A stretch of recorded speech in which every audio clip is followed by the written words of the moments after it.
I'm Lisa Ellis. I'm Executive Director of Global Santa Fe, and we are thrilled to see all of you here this evening, and I know it has to do with the weather, and it's just nice to be here. No, it has everything to do with the news and our fabulous speakers this evening. Now, if you just think about the breathtaking week we've had, launching on Sunday our Democracy Under Fire series, and then Monday we had Jeremy Surrey, professor from UT in Austin. Fabulous luncheon. It was great to see some of you there. But really, when you look at it, all the events that have happened, we've had President Biden, who met with China's president.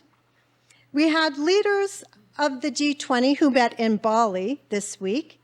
Ukrainian President Zelensky went to Kherson this week. An errant missile killed 2 in Poland, a NATO ally. And a former US president, twice impeached, announced he was running for president in 2024. So I would say that our Democracy Under Fire series could not be better timed, more relevant, or more critical than it is right now. And I'm so pleased that we're welcoming our journalists and authors, Susan Glasser and Peter Baker. I'd like to introduce Global Santa Fe's president, Ambassador Mark Esquino. And I would like him to do the honors of inviting our guests up. Would you like to come up now while he gives his remarks? I think that would be great. Thank you. Let's big hand.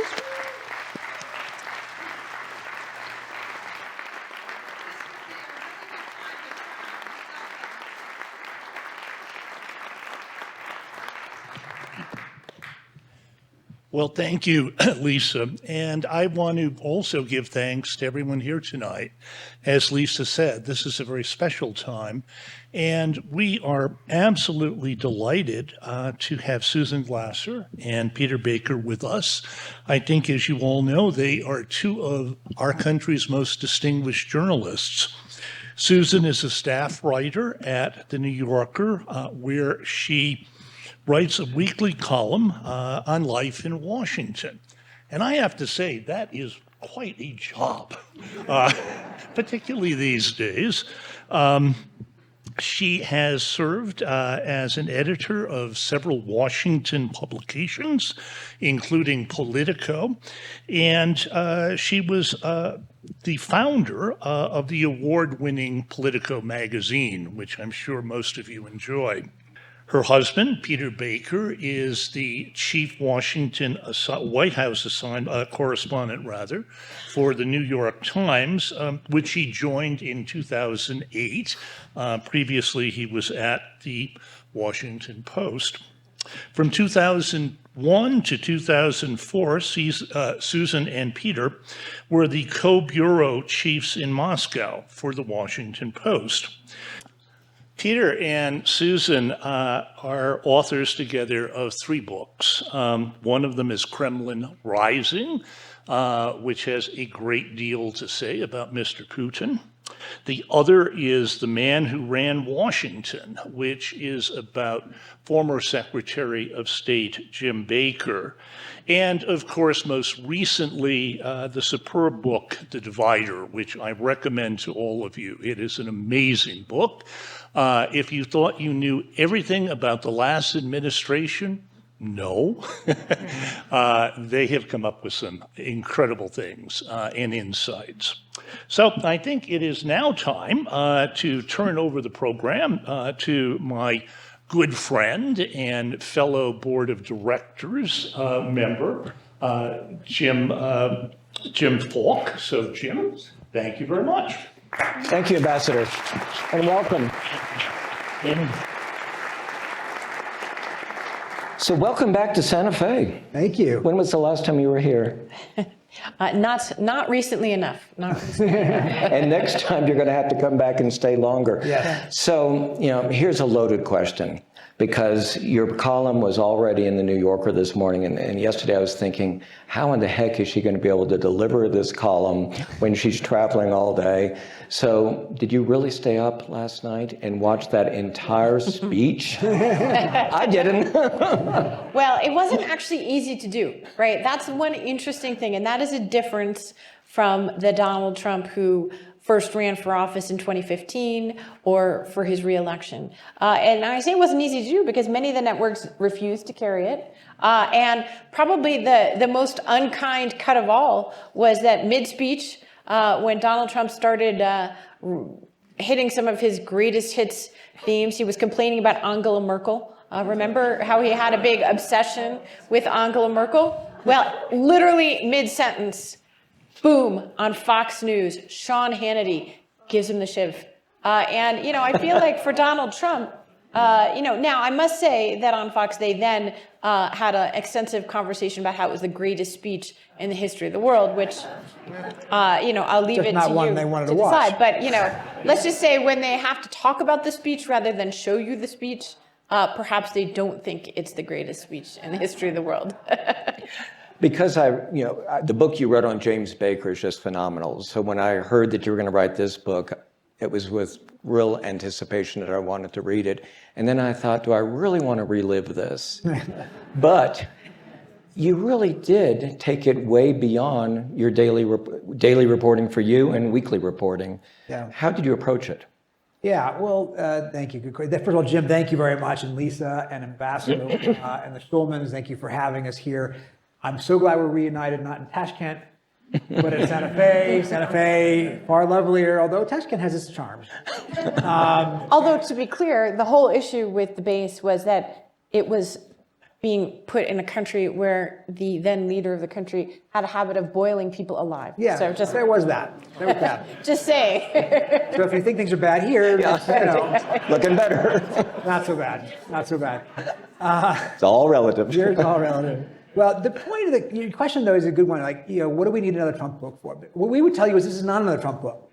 This is the first and only book that captures all 4 years of the Trump presidency.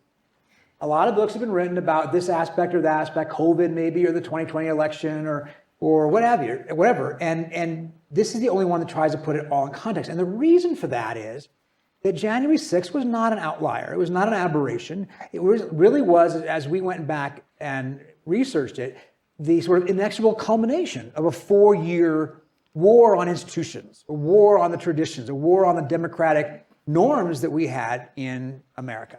And to understand January 6th, 2021, you really have to understand January 20th, 2017, and every day in between.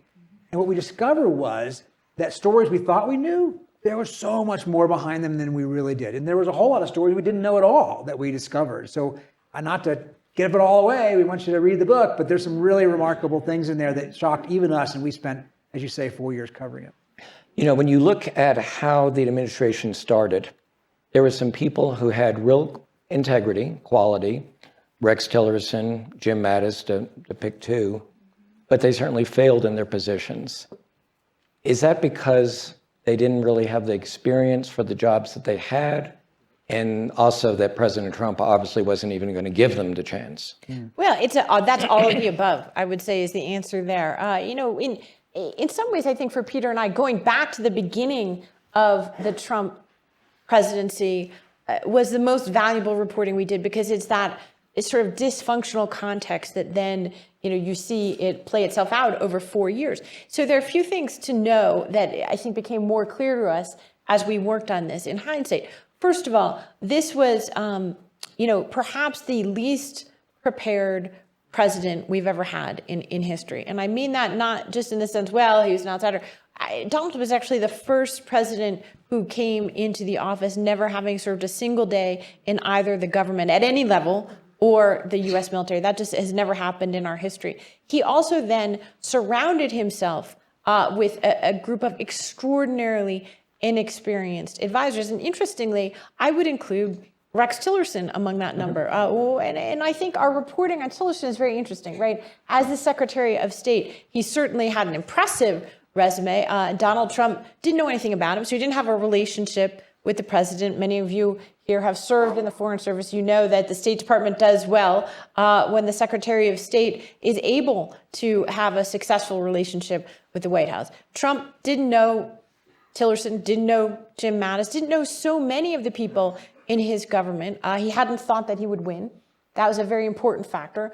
He wasn't prepared. And then even when he did win, what's the first thing they did? They threw out all of Chris Christie's preparation. Chris Christie had been given charge of the transition when it didn't seem like there was going to be a transition. But as you know, Trump has a tendency to surround himself with, sort of scorpions who are constantly fighting with each other. And, one of the amazing backstories, right, of this administration was that Trump's son-in-law, Jared Kushner, hated Chris Christie, who was one of actually Trump's only old friends in the world of politics. Hated Chris Christie because Chris Christie sent his father to jail.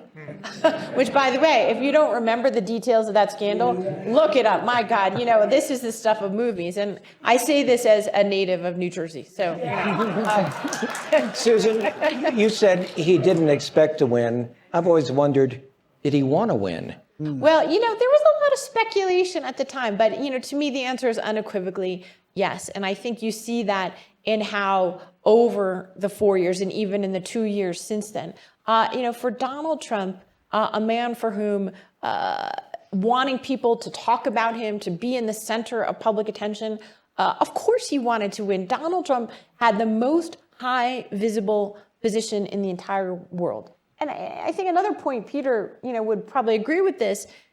Remember that for Donald Trump, he comes out of a sort of New York school of publicity, which is to say, there's nothing bad that can be said about you that he has a problem with. As long as they're saying your name, it's good. In fact, we learned in reporting this book, his campaign manager, who he ultimately fired, Brad Parscale, once overheard Donald Trump say, not only all publicity is good publicity, he had a caveat, a very Trumpian caveat. He said, all publicity is good publicity as long as they don't accuse you of being a pedophile. So, this audience, I suspect, is especially interested in national security and foreign policy. And one of the things that came out in the book was this dysfunctional relationship among the generals, some who kept their military decoration and position, and others who didn't. But particularly the adversarial relationship really between H.R. McMaster and Mattis surprised me. Yeah. Well, yeah. So first of all, Trump had this illusion about what generals were all about, right? He had this admiration for, affection for generals to the point where he would pick people because they had been a general and they looked like a general. They looked like George Patton. He thought all generals were like George Patton. And he barely knew who Patton was, probably. Sorry? And he barely knew who Patton was. Well, he didn't know anything about Patton. He watched the movie, But what today's four-star general That's would tell actually you, true. It's his favorite movie. It is very. What today's four-star general will tell you is Patton was not. He was obviously a warfighter, a successful warfighter, but that's not the model of today's professional military. They do not believe that brutality and is the only measurement of the armed forces. They actually are very professional, and they don't want to be politicized. He didn't see that. He called them my generals. They're supposed to be my generals. And they weren't his generals. They're our generals. They're, America's generals. And there was a fundamental disconnect. But you're right to point out that even the generals who were resisting his pressure to be political instruments of his desires were also fighting with each other, because they were the scorpions, as Susan said in the bottle.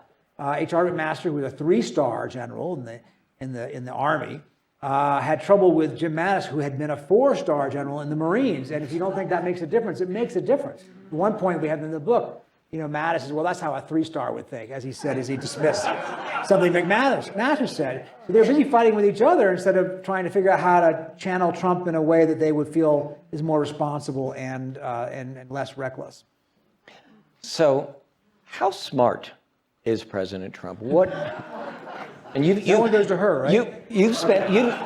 You take this in two ways. You've spent time with him. She's a columnist. Tell us about your feelings, and what did people tell you now, somewhat on the record?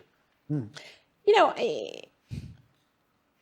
Donald Trump has certainly a kind of an instinct for his own promotion, success. He has an ability to identify, I think, the vulnerabilities in other people that is extraordinary. And if you look, that's how he's managed, to, sort of divide and conquer constantly. So, he has skills. I think he has a certain kind of marketing genius. And in many ways, that probably is the most unique aspect of Trump, both as a person and also what he brought to the presidency that was really different. There's certainly been many effective communicators as president. There have been many who understood the power of different media at different moments in time. But Donald Trump and his presidency represented a kind of fusion of man and medium that we've really never seen before. That feedback loop of Twitter and television, was really something extraordinary. One, and I will answer your question. I'm not just filibustering here. But one White House advisor we spoke with said, you have to understand. I mean, he was spending something like 6 hours or more a day with the television on in the private dining room off the Oval Office. He basically redefined the job of President of the United States, not as participating in meetings, making decisions, getting briefings, as watching TV and tweeting about it. That is literally what he did all day long. Okay, so he was good at marketing. He was good at, certain ways of seeing advantage. He has a kind of brute force approach to negotiations. You can judge for yourself the record on how successful that was.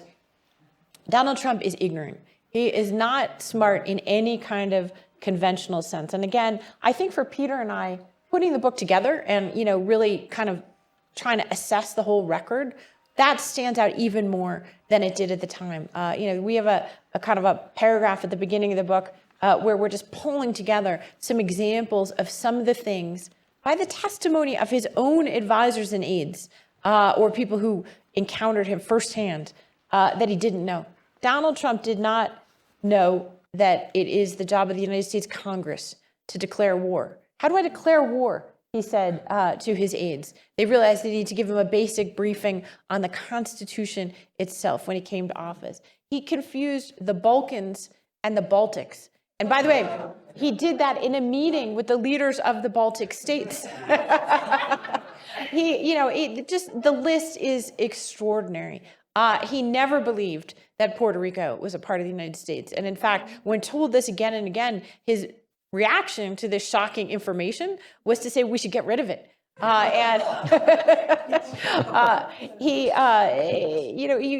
can't make some of this stuff up. So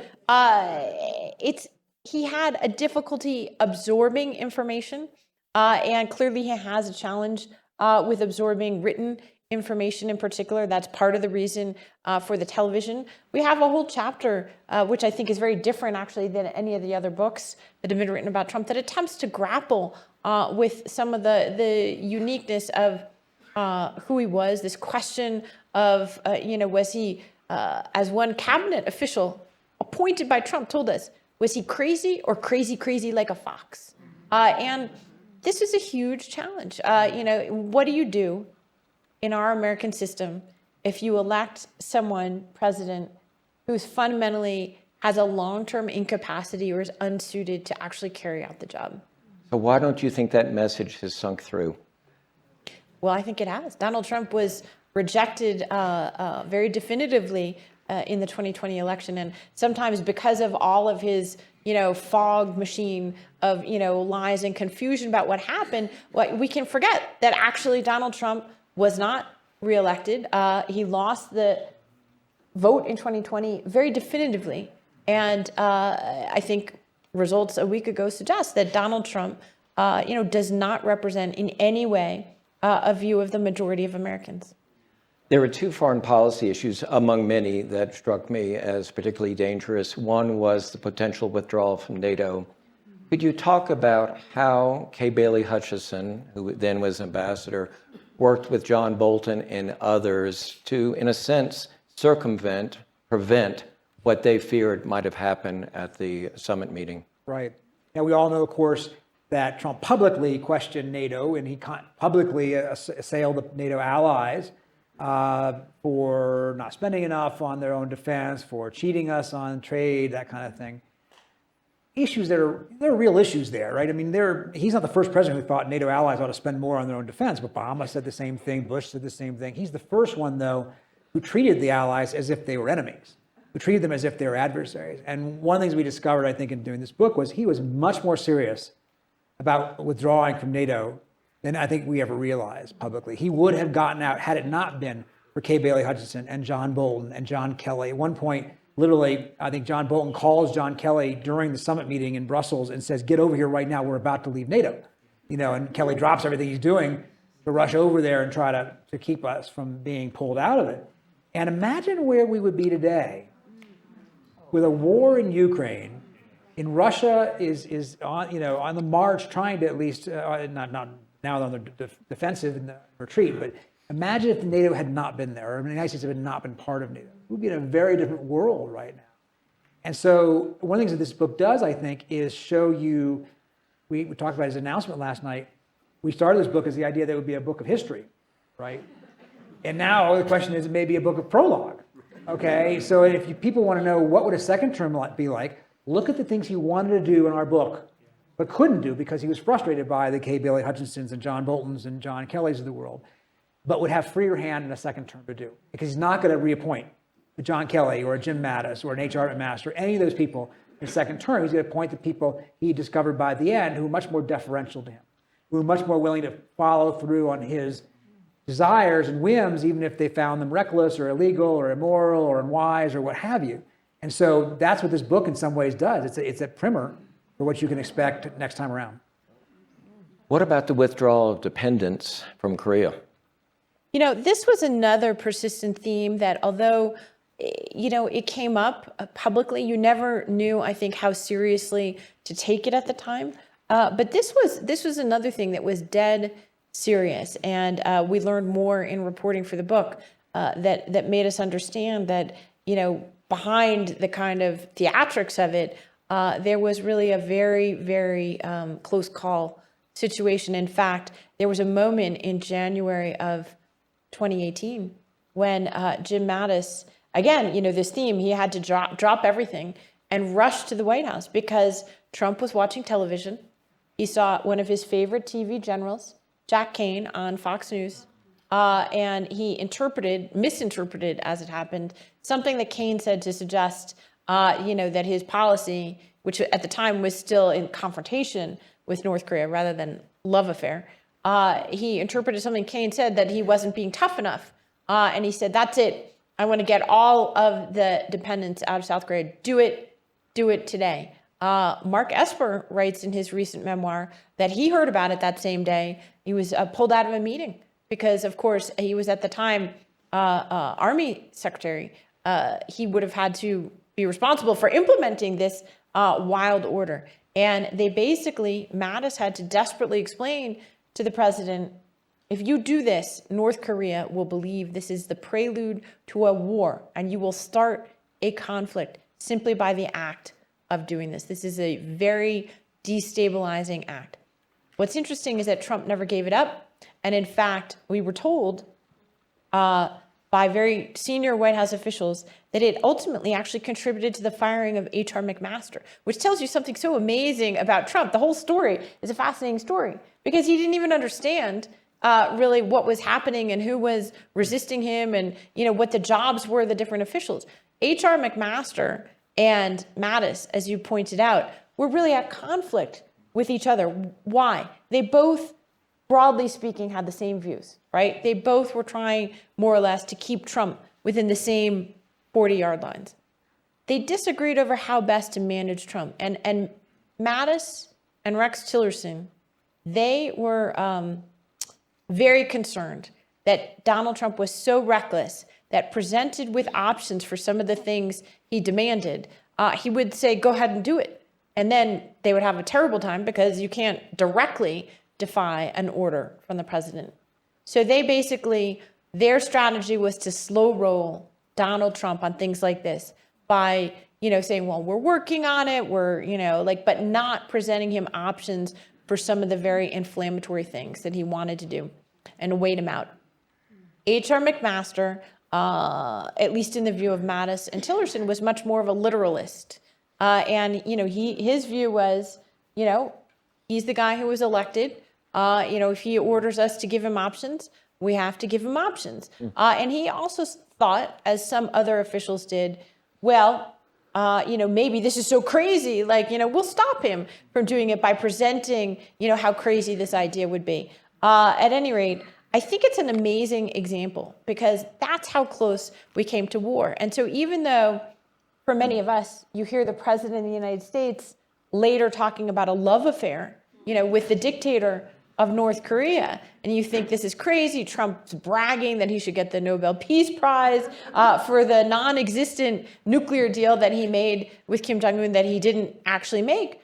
Some of the people inside the Trump administration were relieved because as embarrassing as that rhetoric was, as fruitless as they knew those negotiations were going to be, they believed that it was much safer for the world to have Donald Trump engaged in a love affair with Kim Jong-un, even if it didn't go anywhere, than engage with this kind of nuclear brinkmanship.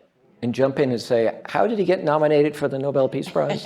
Well, that is one of my favorite stories in the book, I have to Mine say. too. And, this is something, again, we all knew at the time, probably you heard Donald Trump brag about it in many of his rallies.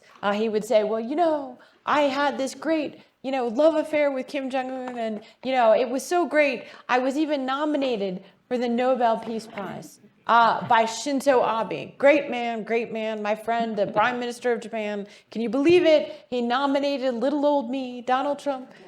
Well, what we learned in doing the book was that Donald Trump personally pressured Shinzo Abe to nominate him. He had him to dinner, a private dinner, just the two of them, one-on-one, in September of 2018. And he said, Shinzo, my man, will you do me this favor? And actually, it was Small favor. it was really controversial in Japan. In fact, they never admitted it. And the opposition party in the Japanese Diet, felt that it was a national humiliation for Japan to have done such a thing. Yeah. Well, speaking of dinner, how was your dinner with Donald Trump? Well, we didn't actually eat dinner with Donald Trump. Yeah, we did go to Mar-a-Lago a couple times to interview him for the book. And he is solicitous when you show up at his place. He's like a hotel guy after all. Can I get you another Diet Coke? Is it really comfortable for you? He did the first interview in the lobby, which he did with a lot of other authors as well, because it's always at 5 o'clock. So you would be there when the paying customers started coming in for dinner, and he could show you off. See who I'm with? I'm with the New Yorker. I'm with the New York Times. At one point, your interview is interrupted by Kimberly Guilfoyle coming in. Are you going to come to the event later? Yeah, I'm going to be there. She goes on. What's the event later? I have no idea. And it's all part of the show, right? It's all part of the show. At the end of the interview, he says to you, you guys are staying for dinner, right? Oh, yeah, okay, sure, we'll stay for dinner. I got a great table for you. Here, let me give him the best table in the house up front. So we had a great table, and we watched the show, and the show was of him going down to this pediatric cancer fundraiser, which is what he didn't know was happening. And they had a hula dancers, and it's in Florida, and he shows up, and there's an applause, and he says a few words, and then he comes up to the patio to have his own dinner at his own table, which has been roped off with a velvet rope in case anybody would take it. And all the people get up and give him a standing ovation, and this is what he wanted. So for us, it was like, the experience like a banquet hall greeter meets Napoleon and Elba kind of situation. So, we can laugh about this, but how close how do I phrase this with trying to be somewhat nonpartisan? How concerned are you that our Constitution and our country can handle another Trump presidency? What's the likelihood of it? And are the guardrails strong enough? Well, I think these are the essential questions right now. And that's why, it's been an ongoing crisis, I would say, for the democracy that did not end on January 20th, 2021. And the reason is that, Trump has refused to relinquish the stage. He's running again for office. As much as there was a sort of palpable sense of relief among many people that, candidates who denied the election results or supported what happened on January 6th, that they didn't win many high-profile races last week. I would point out that the margin between winning and losing, including states that border on New Mexico, was 1 point. And, we're talking about in the thousands of votes, not the tens of thousands or hundreds of thousands or millions. This is a very divided country. And what's remarkable to this day about Donald Trump and about many of those who ran in his image and have sort of taken over large swaths of the Republican Party across the country is that they have openly challenged some of the foundations of the constitutional order, and yet that has not significantly diminished. They're slightly underperforming, I would say, where the Republican Party is overall, but not dramatically. So I saw an effort today in the New York Times to, actually calculate that numerically, how much of a drag are the sort of the Trumpist part of the Republican Party on the Republican vote. It's 5 points or less. And again, that's the remarkable durability of partisanship at this moment of time. It's really quite a 50-50 country.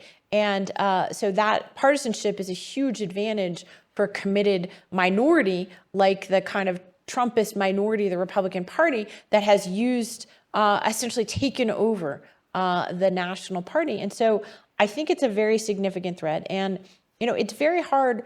You can't turn back the clock. We're never going to go to the status quo ante, back to 2015 before Trump rode down that elevator. The Republican Party has gone places, and even many of those who have publicly disavowed Trump at many points have gone along with things that they would have otherwise found to be unthinkable. I don't. Before we open up to the audience, I'd like to ask you to comment a bit on Russia and Ukraine. And it appears that there was somewhat of a divide, perhaps, within the administration about whether there should be negotiations taking place now, or are they taking place, and should we continue to allow perhaps almost a stalemate. Today, while you all were on the plane, you probably saw some of the reporting. Secretary Austin and General Milley looked like they were getting back together with the same message. But is there division now in Washington about what our approach should be in Ukraine? There is a disagreement, and it's an important one. There are those who think, look, this is never going to end militarily. You're going to have to find a diplomatic solution at some point. A lot of people on both sides would agree with that, but the main point is, what would the timing be, and what would that kind of diplomatic approach look like?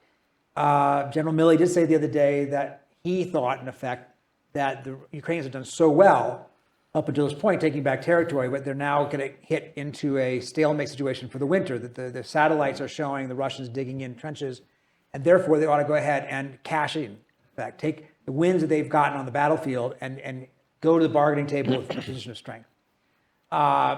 Jake Sullivan, the National Security Advisor, and others are saying, look, negotiations at some point. That's where this inevitably will end up. But A, we can't look like we're telling the Ukrainians to do it and forcing them to do it. And B, this is just not the right moment.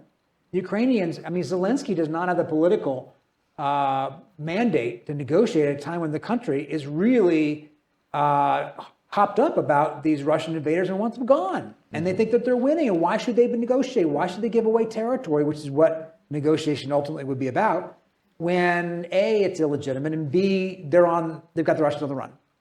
And so then the flip side is also the Russians are not in any position to negotiate. Putin shows no sign of that. And so the view on that side of the argument is this is not time to negotiate, even if there is one down the road. Yeah, and I just want to add one thing, because I think it's important, which is that may be a flawed premise in the first place. And I think that really is important to consider. Certainly you look at history and you say, well, wars ultimately need to end in a negotiated settlement, but that could be something over decades of time. I think that it's actually quite optimistic and unrealistic to believe that as long as Vladimir Putin is in power in Russia, that there would be a kind of conventionally negotiated peace treaty. I don't see that happening. Putin, since he came to power more than 2 decades ago, has repeatedly resorted to the use of military force to achieve political ends. He has never actually had a negotiated peace to end any of those. He has participated certainly in diplomatic negotiations before. He has, acted in a rational manner in many of those situations. But he has at most used ceasefires for his advantage. If you look at his, his invasion of Ukraine began in 2014. It didn't begin on February 24th of this year. He used ceasefire at various points in time. His goal is to eliminate Ukraine as an independent state. There are a variety of ways to achieve that, one of which is a military invasion. It is not the only one of which. And so I just think that, in some sense, it's been, I think that, we're only getting the echoes of what that private discussion is in the Biden administration and with the NATO allies and with Ukraine. But I think, because I do think there's, a sophisticated understanding of Putin at this point, but, perhaps the public discourse doesn't fully understand that, it's not going to be like Henry Kissinger in Paris. That's highly unlikely. I think that, you're going to have a kind of 6 months of private, talks, and then voila, you're going to have a deal. I think that's unrealistic. You both know Russia so well. Do you see any significant cracks in Putin's support, and where might they come from? Look, he has spent 22 years cementing his power, getting rid of people who might be problematic to him. Since the war began, 1 million Russians more or less have left the country, right? People who were seen as dissenters and were afraid of being put in jail for simply using the word war. And then the young men who were suddenly told they were going to have to be mobilized into combat after 15 days of training. And between them, they have fled. So a lot of the people who would be anti-Putin are no longer there. On the left, in other words, on the left and right don't mean the same thing there, but let's just say the left. On the right is maybe the greater threat, but it will be underneath the covers. You won't see it. In other words, the hawks, the pro-war or the pro-security, let's say, part of the system finally say enough is enough. Now, some of them might be because they think he has been inadequately aggressive. Others might say, no, this war was a bad idea from the beginning, but we need a more of a tougher hand in there. We got to find a way out. But the security services are the larger threat to him than, say, the democratic, small d, forces in Russia. Now, I think he's very strong. He looks very strong. He does not look like he's weak. But history shows that when people like Putin fall, it can happen like that. Right. You can wake up one morning and suddenly realize he's gone. I don't think that's happening anytime soon. I wouldn't put money on that. But if it were to happen, we might not see it. It could be tomorrow. Or it could be tomorrow. It could be months from now. It could be years from now. So we have 2 microphones. I don't know if we can turn up the house lights a little bit so that we can see the questioners. I hope we can. Hi, my name is Barbara. Thank you so much for this book. It was a great book. Each of you, what surprised you the most? There's sort of a commonplace saying in Washington in the last few years that, many of the things that Trump did were shocking, but not really surprising in the sense that he's somebody who's proven that he could sort of, would be willing to do almost anything.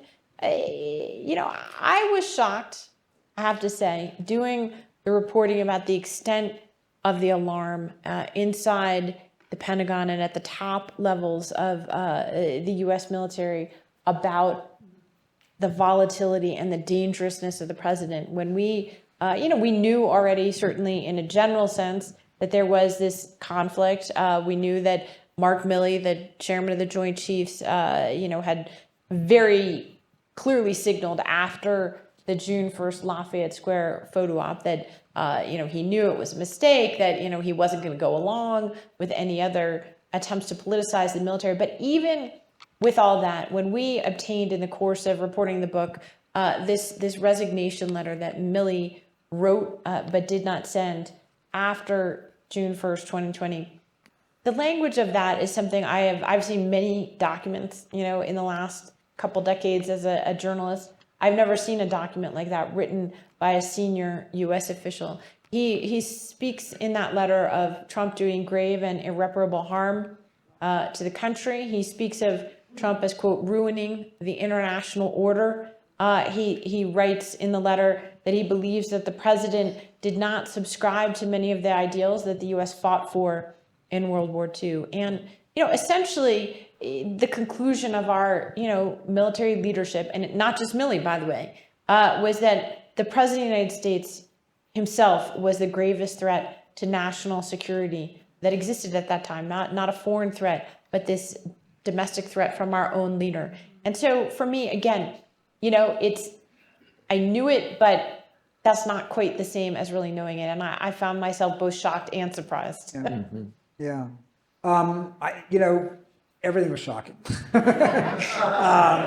And yet, as Susan says, they're of a piece. They are even more wild than we knew, but he was doing a lot of wild things, right? So what are some examples? Okay, his own chief of staff, trying to figure out, is the president of the United States crazy, buys a book by a whole bunch of psychiatrists about how Donald Trump was crazy. And Peter, which chief of staff was that? This is John Kelly, and who told people afterwards that was a good guide to understanding the president he was trying to serve, because he couldn't figure the guy out.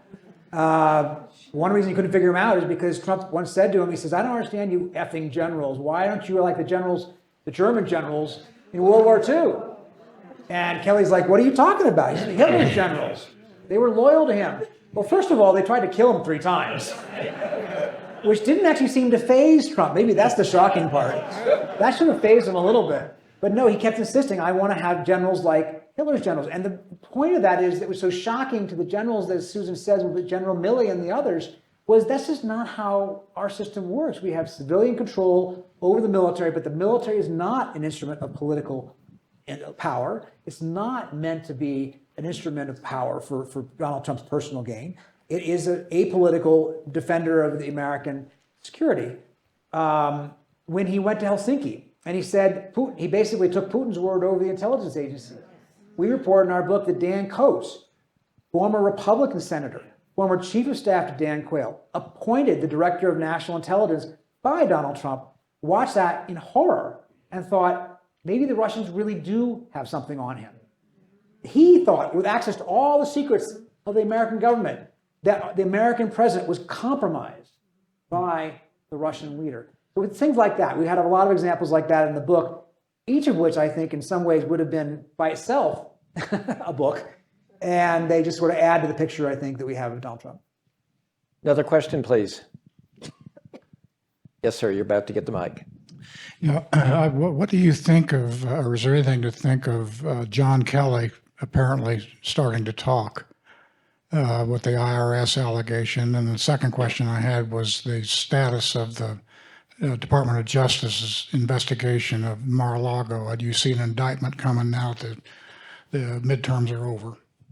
Well, this is really, to take the second one first, this is really the pressing question. And there was some reports before the election that if Trump did, in fact, go ahead and announce for president, which he's now done, that the Justice Department might consider appointing a special counsel in order to, preserve the perception of as much independence as possible in making that unprecedented decision to indict and to charge a former president, which has never happened before. Now, many people, if that happens, and I think if they are going to do that, we'll probably find out pretty quickly that they're going to do that. That is going to be very upsetting to many people because they're going to believe that Donald Trump got away with it once again. And when you just look at the calendar here, by the way, they're still litigating and arguing over Donald Trump's tax returns and whether he should give them to the House Ways and Means Committee, which is really remarkable. So this guy is a world-class,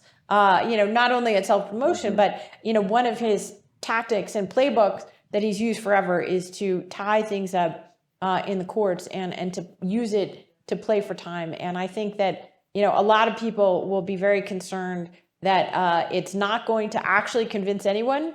Trump certainly is going to attack it and demagogue an investigation no matter what, even if there is a special counsel, and that the result will be to simply sort of start the investigation all over again, since anyone coming new to the case would, understandably want to understand for her or himself exactly what they're dealing with. Yeah. On Kelly, you're right. He talked to my colleague, or he confirmed to my colleague, Michael Schmidt, this week, that Trump did ask for his enemies to be investigated by the IRS. I think that Kelly and those who were there while he was there resisted and didn't follow through on that. And it's just one of many examples. We have others in our book. For instance, he was so mad at Jim Clapper and John Brennan, these former intelligence officials, that he demanded that their security clearance be taken away. Now, he did that publicly. We knew about that. What we tell about in our book is he was so insistent on it, he brought it up 50 to 75 times. And his staff kept saying, well, we can't do it for this reason, we can't do it for that reason. And they never ended up doing it. And that's how insistent it was. It was not just sort of offhand, comment. He wanted to punish people, and he wanted to use the power of his office to punish people. He said, I don't want them making money, meaning he thought that their security clearance would make them more lucrative to employers. He tried to block the parent company CNN's, merger, Time Warner AT&T merger, and constantly asked John Kelly and other aides, tell the Justice Department to sue for antitrust. And they all said, no way, that's called illegal. Not going to do that. But the Justice Department ended up doing it anyway and lost in court. He constantly tried to go after Jeff Bezos, who owns the Washington Post, tried to take away contracts from him, tried to get the U.S. Post Office to charge him different rates, not because he thought that the rates should be different or he had a real policy interest in the contract that the Pentagon was going to let. It's because he hated Jeff Bezos. And we quote somebody in the book saying he would have done anything, I think the quote was, to hurt Jeff Bezos. So the pattern of retribution, of retaliation, of punishment using the power of government is a stark one, and the kind of thing we talked about a lot during Watergate. I mean, this is the same sort of thing that we confronted 50 years ago, and here we are again. Yeah, it's like he thought that Watergate was a playbook, not a cautionary tale. Let's take two more questions, please. Hi, my name is Joanna, and I guess that explains Trumpy Dumpy. I want to change focus for a little bit, and that is, in your book, do you touch on the Supreme Court? And if so, I'd like to know more about who was influencing Trump and the decisions that we saw. Thank you. That's such a great question. Thank you so much, Joanna, for that, because the Supreme Court, to the extent, there is going to be a lasting legacy of Donald Trump on the U.S. government. It's certainly the rapid transformation of the Supreme Court is absolutely going to be something, that leaves reverberations from this Trump presidency for decades to come. And it also explains a lot, the political transaction between Donald Trump and a core part of his Republican constituency. Essentially, this was a deal that Trump made with a part of the Republican Party that cared most about judicial appointments, about the Supreme Court, about repealing Roe versus Wade. Evangelical Christians, white evangelical Christians, were the core base of, and have been for some time, the Republican Party. But even with Donald Trump, who so clearly, was not a fellow believer, would seem to be anathema to that group, they stuck with him at higher rates than any other group, something like 85% or more. And there's this really important moment in the Trump presidency in the fall of 2017. He's publicly fighting with Mitch McConnell. The sort of war between the establishment types is playing out in public rather than focusing on Democrats or, it's the Republican war within. And John Kelly has just come in as the White House chief of staff, and he says, we've got to stop this. We've got to stop this. And Mitch McConnell, who never liked Donald Trump, even though his own wife, was serving in Trump's cabinet, but he saw the value of a transactional relationship with Trump, and he basically went in to the Oval Office with a pitch, and he said, okay, here's the deal. Let's make peace, and we can get something done together. And Trump essentially outsourced this remarkable campaign to transform the federal judiciary to Mitch McConnell on Capitol Hill, Don McGahn, his first White House counsel, and the folks at the Federalist Society who came up with all the names of the people. And of course, there was already with McConnell a willingness to blow up norms and to do whatever it took. We saw that, of course, in refusing to consider Merrick Garland's appointment in the final year of Obama's presidency. But now he found a partner in Trump. And that's the story of this transformation, including confirming a Supreme Court Justice, Amy Coney Barrett, just weeks before a federal election. Again, a norm that is exploded, violated, that had dramatic consequences. Look at how quickly the court has gone from being not a conservative court. You wouldn't call this a conservative court. You would call this, I think, a radical court, an activist court. Take a last question before we do some signing of books. Do we have a question up there? Yes, I'm way up here on the last row. Great. And I have two questions. The first is, it was always my impression that having Ivanka and Jared in the White House was a very important control factor on Trump and the way he operates. And I was wondering, A, if you found anything that, or what you found that might have confirmed that in your research. My second question has to do with the Democratic Party and others who don't agree with Trump. Do you have any guidance as to some of the issues that need to be addressed in order to really change the conversations, which we need to change, in my view? Well, on Jared and Ivanka, it's a really good question. And you're right. There had been this expectation that they would be moderating forces on Trump. They were Democrats, at least at first. They cared about their place in New York social circles. They were going to be the more rational, calm forces on him. And there were moments when that was certainly the case. Jared convinced him to both back and then sign a criminal justice reform bill, a bipartisan bill that eased some of these excessive sentencing and so forth, and made prison emergence from prison better. But broadly speaking, they discovered that it was harder to do than they thought, right? And people kept coming to them. You've got to stop him from this. You've got to make him do this. And they got tired of it. They didn't want to do that, and they didn't think they would be successful at doing it either, because in fact they found that he was resistant to them a lot of the time. So they backed off of that role that had been assigned to them in some way early on and picked their shots where they cared about something, but not where other people tried to get them to do things. In fact, Jared eventually came up with his own sort of formula for managing his sort of volatile father-in-law. He knew he sometimes had to deliver bad news, so he had a formula. It was the 2-to-1 formula. Anytime he had to deliver bad news, he would give him twice as much good news first, and then the sample of bad news later. So 2-to-1, good news to bad news. That's how you deliver bad news to Donald Trump. He also told him to go ahead and add 5 points to any poll that involved Trump, because, they probably didn't get your supporters anyway. And that's how he survived in that. But the most telling moment comes after the election, after the 2020 election, right? The president of the United States has just lost re-election. He knows it. He says to his aides, "Can you believe I lost this effing guy," meaning Biden. He knows he's lost. Jared and Ivanka know he's lost. They do not believe he's lost. 2 days after the election, Jared wakes up in their home in Calorama in Washington and says, "We're moving to Miami." And they begin making their plans to leave. They buy a house, a $23 million property owned by Julio Iglesias. 32 million. 32 million? I think it was 23 million. Whatever, it was a lot of millions. And they find a school for Who's their counting? kids.